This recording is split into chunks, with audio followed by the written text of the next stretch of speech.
नमस्कार। आज के इस नए विश्लेषण में आपका स्वागत है। देखिए, आज हम एक ऐसे मुद्दे पर बात करने वाले हैं जो सीधे तौर पर हम सब की जेब और सेहत दोनों से जुड़ा है। मेरा मतलब है प्रिस्क्रिप्शन दवाओं की आसमान छूती कीमतें। जब कोई बीमार पड़ता है ना, तो बस एक ही चीज दिमाग में होती है, जल्दी से जल्दी ठीक होना। लेकिन क्या हो अगर ठीक होने की कीमत इतनी ज्यादा हो कि घर का पूरा बजट ही चरमरा जाए। आज हम इसी पूरी व्यवस्थागत समस्या को एक आम उपभोक्ता के नजरिए से समझने की कोशिश करेंगे। शुरुआत करते हैं एक बहुत ही चौंकाने वाले आंकड़े से। 60%। जी हां, 60%। ये कोई छोटा मोटा नंबर नहीं है। KFF का ताज़ा डेटा बताता है कि आज हर 10 में से 6 वयस्क इस बात को लेकर लगातार टेंशन में रहते हैं कि वो अपनी दवाइयों का खर्च कैसे उठाएंगे। जरा सोचिए, स्वास्थ्य जैसी एक बिल्कुल बेसिक जरूरत आज एक बहुत बड़ी आर्थिक चिंता बन चुकी है। ये साफ तौर पर दिखाता है कि हमारे हेल्थ केयर सिस्टम में कहीं ना कहीं कुछ बहुत बड़ा झोल है। और ये महंगाई लोगों को क्या क्या करने पर मजबूर कर रही है, इसके आंकड़े तो और भी डराने वाले हैं। आपको यकीन नहीं होगा, लेकिन 43% आबादी पैसे बचाने के लिए अपने ही इलाज के साथ समझौता कर रही है। कैसे? 21% लोग डॉक्टर की लिखी दवा की जगह कोई सस्ती ओवर द काउंटर दवा ले लेते हैं। 27% तो पर्चा मिलने के बाद दवा खरीदते ही नहीं। और सबसे खतरनाक 19% मरीज अपनी दवा की गोलियों को आधा काट कर खाते हैं या फिर डोज ही स्किप कर देते हैं। मतलब पैसे बचाने के लिए अपनी जान जोखिम में डालना। ये एक बहुत बहुत बड़ी सिस्टम की विफलता है। अब इसी संकट का एक बिल्कुल नया रूप देखिए। आजकल मार्केट में जो नई वजन कम करने वाली दवाएं आई है ना, जैसे GLP-1, उनकी पॉपुलैरिटी तो रातों रात आसमान छू गई है। लेकिन भाई, इनकी कीमत ने अच्छे अच्छे परिवारों का बजट हिला के रख दिया है। क्योंकि ये दवाएं लंबी चलती हैं और बेहद महंगी हैं। इसलिए ये हमारे परिवारों पर एक बिल्कुल नया और तेजी से बढ़ता हुआ आर्थिक बोझ बन गई हैं। और सबसे बड़ी विडंबना तो ये है कि लोगों को लगता है कि हेल्थ इंश्योरेंस है तो सब सेट है, राइट? पर असल में ऐसा है नहीं। जरा इस डेटा पर गौर कीजिए। जिन मरीजों के पास बाकायदा हेल्थ इंश्योरेंस है, उनमें से भी 55% का कहना है कि इन जरूरी GLP-1 दवाओं को खरीदना उनके लिए बेहद मुश्किल है। अब आप खुद सोचिए, जब बीमा वाले लोग इन दवाओं का खर्च उठाने में इतना संघर्ष कर रहे हैं, तो जिनके पास बीमा नहीं है, उनकी हालत क्या होगी?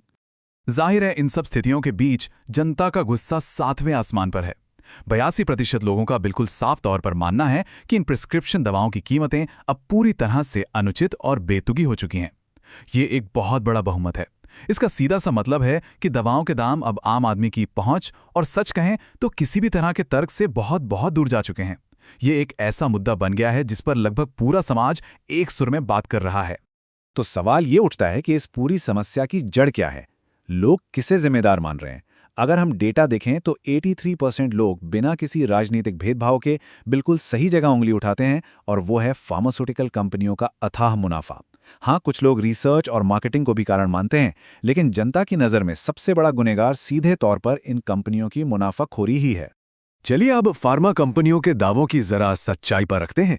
एक तरफ उनका PR यानी पब्लिक रिलेशंस डिपार्टमेंट कहता है कि भाई, नई और जीवन रक्षक दवाओं की खोज के लिए रिसर्च पर बहुत खर्च होता है, इसलिए कीमतें ज्यादा रखनी पड़ती हैं। सुनने में लॉजिकल लगता है ना? लेकिन जब उपभोक्ता पैरोकार इसके वित्तीय डेटा की परतें खोलते हैं, तो कहानी बिल्कुल पलट जाती है। हकीकत यह है कि ये ऊंची कीमतें रिसर्च में नहीं, बल्कि कॉरपोरेट के विशाल मुनाफे और उनके भारी भरकम मार्केटिंग बजट में जारी हैं। बॉस्टन यूनिवर्सिटी का एक विश्लेषण है जो इस पूरी हकीकत की पोल खोल देता है। इसमें साफ देखा जा सकता है कि ये बड़ी दवा निर्माता कंपनियां अपनी आय का 31% हिस्सा, जी हाँ, 31% सिर्फ मार्केटिंग और एडमिनिस्ट्रेशन पर खर्च करती हैं। 16% हिस्सा उनके पास शुद्ध मुनाफे के रूप में जाता है। और जिस रिसर्च और डेवलपमेंट यानी R&D का रोना रोकर कीमतें बढ़ाई जाती हैं, उस पर कुल आय का सिर्फ 11% ही खर्च होता है। मतलब मार्केटिंग का बजट रिसर्च से करीब 3 गुना ज्यादा है ना? हैरानी की बात। अब ये मुनाफा असल में कितना बड़ा है, इसे एक उदाहरण से समझते हैं। मर्क कंपनी का डेटा देखिए। केवल प्रिस्क्रिप्शन दवाओं पर उनका टैक्स से पहले का प्रॉफिट मार्जिन 37.4% है। इसका सीधा सा अर्थ यह हुआ कि जब भी कोई मरीज या इंश्योरेंस कंपनी दवा पर पैसा खर्च करती है, तो उस खर्च किए गए हर $1 का 1/3 से भी ज्यादा हिस्सा सीधे कंपनी की जेब में मुनाफे के तौर पर चला जाता है। ये डेटा इस बात का पक्का सबूत है कि आज के सिस्टम में मरीज की जान से ज्यादा मुनाफे को तवज्जो दी जा रही है। अब आप सोच रहे होंगे कि इतना भारी मुनाफा सरकार की नाक के नीचे कैसे चलता रहता है? तो इसका जवाब है लॉबिंग। बिग फार्मा ने सिर्फ 1 साल के अंदर लॉबिंग पर $91 मिलियन से ज्यादा फूंक दिए। और ये सब किस लिए?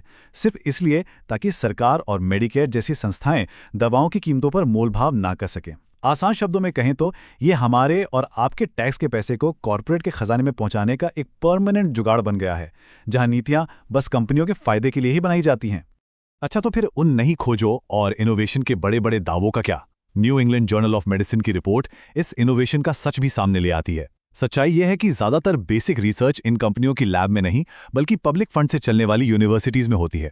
ये कंपनियां बस उन खोजों को खरीद लेती हैं और इनका ज्यादातर फोकस मी टू, मतलब पुरानी दवाओं में ही थोड़ा सा बदलाव करके उसे नया बताकर महंगे दाम पर बेचना। कुल मिलाकर ये बड़ी दवा कंपनियां अब सिर्फ विशाल मार्केटिंग एजेंसियां बनकर रह गई हैं। खैर, इन तमाम समस्याओं के बीच हमारे पास एक बहुत ही स्पष्ट और सीधा समाधान मौजूद है: जेनेरिक दवाएं। जेनेरिक दवाएं असल में बिना ब्रांड वाली दवाएं होती हैं। इनका असर और क्वालिटी बिल्कुल उन महंगी ब्रांडेड दवाओं जैसी ही होती है, लेकिन इनकी कीमत बहुत बहुत कम होती है, क्योंकि इन पर फालतू की ब्रांडिंग या मार्केटिंग का करोड़ों का खर्च नहीं जोड़ा होता। ये दवाएं सच में हमारे हेल्थ केयर सिस्टम के इस बड़े आर्थिक संकट को काफी हद तक कम कर सकती हैं। अब सवाल ये आता है कि भाई, अगर जेनेरिक दवाएं इतनी ही अच्छी और सस्ती हैं, तो हम सब इनका इस्तेमाल क्यों नहीं करते? इसके पीछे कुछ बहुत गहरी मनोवैज्ञानिक बाधाएं हैं। पहला, जागरूकता की कमी और हमारे डॉक्टरों का हमें सस्ते विकल्पों के बारे में ठीक से ना बताना। दूसरा, लोगों के मन में बैठा ये डर कि सस्ती दवाएं नकली होती हैं या सुरक्षित नहीं होती। और तीसरा सबसे बड़ा कारण, बड़ी कंपनियों की आक्रामक मार्केटिंग, जिसने लोगों के दिमाग में ब्रांड के प्रति ऐसी वफादारी बिठा दी है कि वे आंख मूंदकर बस महंगी दवाएं ही खरीदते हैं। और हाँ, बात सिर्फ हमारी हिचकिचाहट की नहीं है। ये जो बड़ी फार्मा कंपनियां हैं ना, ये भी जेनेरिक दवाओं को आसानी से बाजार में टिकने नहीं देती। जैसे ही इनकी किसी दवा का पेटेंट खत्म होने वाला होता है, ये उसे बचाने के लिए मुकदमों में करोड़ों रुपए बहा देती हैं। अपना एकाधिकार बनाए रखने के लिए पुरानी दवा के फॉर्मूले में हल्का सा बदलाव करके नया पेटेंट ले लेती हैं। और तो और खुद ही ऑथराइज्ड जेनेरिक मार्केट में उतार देती हैं, ताकि सस्ते बाजार पर भी उन्हीं का कब्जा रहे और कोई असली कंपटीशन कभी पैदा ही ना हो सके। तो इस पूरी चर्चा के बाद हम एक बेहद गंभीर और चुभने वाले सवाल पर आके रुकते हैं। जब हमारे देश के 60% वयस्क अपनी जरूरी दवाइयां खरीदने के लिए रोजाना इतना संघर्ष कर रहे हैं, तो ये व्यवस्था आखिर कब तक आंखें मूंदे रहेगी? आखिर वो दिन कब आएगा जब ये सिस्टम कॉर्पोरेट मुनाफे की इस अंधी दौड़ को रोककर सच में मरीजों की जान और उनके स्वास्थ्य को प्राथमिकता देगा? ये एक ऐसा सवाल है जो सिर्फ नीतियां बनाने वालों को ही नहीं, बल्कि हम सबको सोचने पर मजबूर करता है। आज के इस विश्लेषण में बस इतना ही। इस पर सोचिएगा जरूर।